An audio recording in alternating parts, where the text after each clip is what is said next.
మధ్యాహ్నం 3 గంటలకు మేనిఫెస్టోపై జగన్ కీలక సమావేశం జరగబోతోంది. సో దీని మీద ఎటువంటి నిర్ణయాలు తీసుకుంటారన్నది చూడాల్సిన అవసరం కనిపిస్తోంది. సమావేశానికి వైసీపీ సీనియర్ నేతలు హాజరు కాబోతున్నారు. నవరత్నాలతో పాటు కొత్త పథకాలు, రైతు రుణమాఫీ, డ్వాక్రా రుణమాఫీని మేనిఫెస్టోలో పెట్టే అవకాశం ఉంది. అలాగే మహిళల కోసం కొత్త పథకాల అమలుపై చర్చిస్తారు నేతలు. అయితే ఎన్నికల షెడ్యూల్ వచ్చేలోపు మేనిఫెస్టో ప్రకటన చేసేలా ప్లాన్ చేస్తోంది వైసీపీ.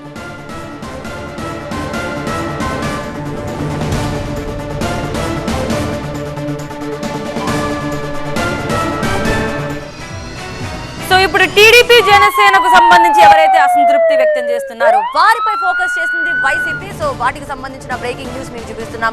వైసీపీతో టచ్ లోకి వెళ్తున్నారు పలువురు టీడీపీ జనసేన నేతలు. ఇప్పటికే జగన్ గూటికి గొల్లపల్లి సూర్యారావు చేరారు. గొల్లపల్లి బాటలోనే శివరామరాజు, సతీష్ రెడ్డి, బుద్ధప్రసాద్, వేదవ్యాస్, జలీల్ ఖాన్ ఉన్నట్టుగా తెలుస్తోంది. జనాకర్షణ నేతలు వస్తే అభ్యంతరం లేదంటోంది వైసీపీ కూడా. త్వరలోనే భారీగా చేరికలుంటాయంటూ సంకేతాలు ఇస్తోంది. టీడీపీ జనసేనకు చెక్ పెడుతూ వైసీపీ వ్యూహరచన చేస్తోంది.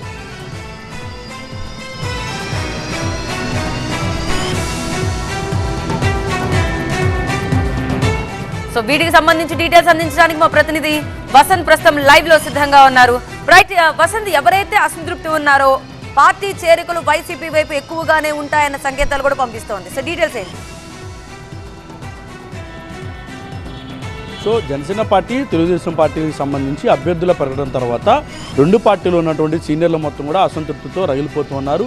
తాము సీనియర్లుగా ఉన్నాము, పార్టీ కోసం చాలా కృషి చేస్తాము, అయినప్పటికీ కూడా తమకు సముచితమైనటువంటి స్థానం కల్పిస్తామన్న హామీ కానీ మరోవైపు టికెట్ ఇవ్వనటువంటి పరిస్థితి రెండు పార్టీల్లో కూడా కనిపిస్తుంది. కాబట్టి వారంతా కూడా ఆగ్రహంగా రెండు పార్టీల నేతల పైన ఉన్నటువంటి నేపథ్యంలో వారంతా కూడా వైఎస్ఆర్ కాంగ్రెస్ పార్టీలో ముఖ్యంగా కీలకంగా ఉన్నటువంటి నేతలతోటి చర్చలు జరుపుతున్నారు. వారితో టచ్లో కూడా వస్తున్నారు. సో మనం నిన్న కూడా చూడొచ్చు, రాజోలుకు చెందినటువంటి తెలుగుదేశం పార్టీ సీనియర్ నేత, మాజీ మంత్రి గొల్లపల్లి సూర్యారావు అనూహ్యంగా ఆయన జగన్మోహన్ రెడ్డి సమక్షంలో వైఎస్ఆర్ కాంగ్రెస్ పార్టీలో చేరారు. ఇక ఆయన బాటలోనే మరికొందరు సీనియర్లు కూడా తెలుగుదేశం పార్టీని, జనసేన పార్టీని వీడేందుకు రంగం సిద్ధం చేసుకున్నట్టుగా మనకి తెలుస్తోంది. పశ్చిమ గోదావరి జిల్లాకు చెందినటువంటి మాజీ ఎమ్మెల్యే శివరామరాజుతో పాటు ఇటు కృష్ణా జిల్లాకు చెందినటువంటి ఇటు జలీల్ ఖాన్, అలాగే బోరగడ్డ వేదవ్యాస్ కావచ్చు, మండలి బుద్ధప్రసాద్, అలాగే కడప జిల్లాకు చెందినటువంటి సతీష్ రెడ్డి ఎవరైతే ఉన్నారో వీరు కూడా వైఎస్ఆర్ కాంగ్రెస్ పార్టీ నేతలతో టచ్లోకి వచ్చారు. ప్రధానంగా సీట్లు, ఓట్లు అనే విషయాన్ని పక్కన పెట్టి తాము ఇంతకాలం తెలుగుదేశం పార్టీని నమ్ముకొని ఉన్నాము, టికెట్లు మార్చేటటువంటి విషయంలో కావచ్చు, ప్రకటించినటువంటి సందర్భంలో కావచ్చు తమ కనీసమైనటువంటి ఎష్యూరెన్స్ ఇవ్వలేదు. సీనియర్లుగా ఉన్నటువంటి తమ విషయంలో పార్టీ అనుసరించినటువంటి వైఖరి పైన వారు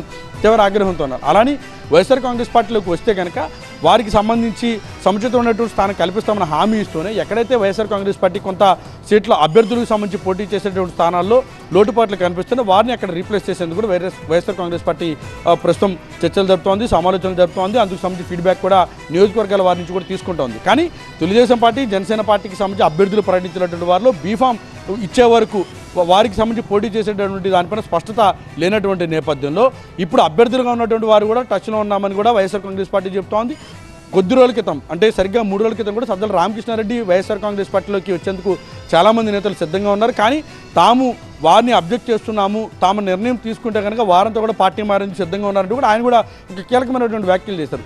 సో ప్రస్తుతం జరుగుతున్నటువంటి ఈ పరిస్థితిని మనం గమనిస్తే ఇప్పటివరకు తెలుగుదేశం పార్టీ, జనసేన పార్టీలకు సంబంధించి అభ్యర్థులుగా ఎవరైతే ఇటీవల ప్రకటించారో వారు కూడా వైఎస్ఆర్ కాంగ్రెస్ పార్టీలో వచ్చేందుకు సిద్ధంగా ఉన్నట్టుగా తెలుస్తోంది. నియోజకవర్గాల్లో ప్రస్తుతం నెలకొన్నటువంటి స్థితిగతులు, అలాగే గెలుపోవటంలో సంబంధించినటువంటి అంశాలు కావచ్చు, మరోపు ఆ పార్టీలో నెలకొన్నటువంటి కొంతమంది పోటీ పడేటటువంటి ఆశావహులు ఎవరైతే ఉన్నారో వారి వైపు నుంచి కూడా ఇబ్బంది ఎదురేటటువంటి అవకాశం ఉంది. కాబట్టి వారు కూడా వైఎస్ఆర్ కాంగ్రెస్ పార్టీలో వచ్చేందుకు సిద్ధంగా ఉన్నట్టయితే మనకు తెలుస్తుంది. ప్రస్తుతానికి రెండు పార్టీలకు సంబంధించి సీనియర్లు అయితే వైఎస్ఆర్ కాంగ్రెస్ పార్టీలోకి నేతలకి టచ్లోకి అయితే వస్తూ ఉన్నారు.